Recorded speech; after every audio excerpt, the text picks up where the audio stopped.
मुलांनी घेतला आजोबासाठी निर्णय. निवेदिता ताई आणि अशोक मामा येणार एकत्र.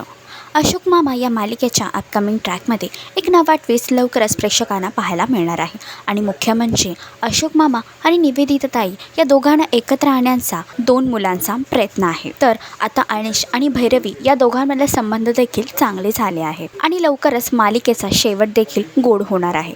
मुख्य म्हणजे घरातले सर्वजण मिळून निवेदिता ताई आणि अशोक मामा या दोघांच्या लग्नाची चर्चा करत आहे. तर हा निर्णय अशोक मामा आणि निवेदिता ताई या दोघांना मान्य असेल का? अशोक मामा या मालिकेचा शेवट नक्की गोड होईल का? तुम्हाला काय वाटतं हे कमेंट करून नक्की सांगा. आणि असेच अपडेट जाणून घेण्यासाठी तुम्ही आमचं चॅनल डेली चक्कर रिजनल याला लाईक, शेअर आणि सबस्क्राईब नक्कीच करा.